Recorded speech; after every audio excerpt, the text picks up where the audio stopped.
Hello, welcome to my channel.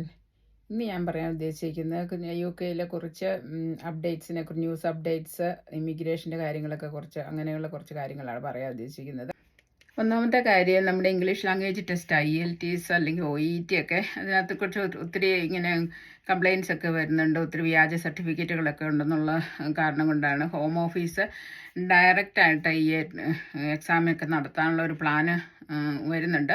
പക്ഷേ അവരത് plan ചെയ്യുന്നുണ്ട്. എന്നാണ് ഇത് നടപ്പിലാകുന്നതെന്ന് നമുക്കറിയത്തില്ല. അതിനെക്കുറിച്ചുള്ള അപ്ഡേറ്റ്സൊക്കെ ഇനി വരുന്നതേ ഉള്ളൂ. അപ്പോൾ ഇങ്ങനെയുള്ള ഒത്തിരി വ്യാജമായ കാര്യങ്ങളൊക്കെ നടക്കുന്നു, വ്യാജ സർട്ടിഫിക്കറ്റ് കാര്യങ്ങളൊക്കെ നടക്കുന്നത് കൊണ്ട് അതില്ലാതാക്കാൻ വേണ്ടിയിട്ടുള്ള ഒരു കാര്യമാണിപ്പോൾ അവർ ഹോം ഓഫീസൊക്കെ കൂടി നടപ്പിലാക്കാനായിട്ട് ഉദ്ദേശിക്കുന്നത്. പിന്നെ ഒരു കാര്യമുള്ളത് ഫ്ലെക്സിബിൾ വർക്കിംഗ് അവേഴ്സിനെ കുറിച്ചാണ്. ഇപ്പോൾ 4 days a week വർക്ക് ചെയ്താൽ മതി എന്നുള്ളൊരു കാര്യത്തിനെ കുറിച്ച് ഇങ്ങനെ അവർ പ്ലാൻ ചെയ്യുന്നുണ്ട്.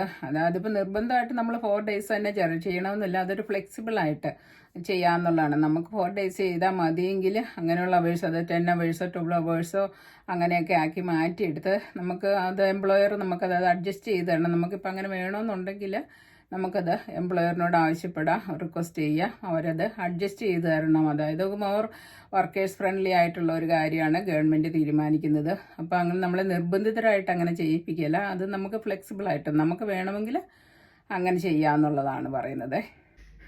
അതുപോലെ തന്നെ ഇല്ലീഗൽ മൈഗ്രൻസിൻ്റെ കാര്യത്തിൽ ഹോം സെക്രട്ടറി എഡ് കൂപ്പർ നടപ്പിലാക്കിക്കൊണ്ടിരിക്കുന്നത് ഇപ്പോൾ ഈ സ്മഗ്ലിംഗ് ഗാങ്സ്, ഹ്യൂമൻ സ്മഗ്ലിംഗ് നടത്തുന്നവരെ കൂടുതലായിട്ട് അവർ കണ്ടുപിടിക്കുകയും അവർ അറസ്റ്റ് ചെയ്യുകയും ചെയ്യുന്നുണ്ടെന്നാണ് ഇപ്പോൾ പറയുന്നത്.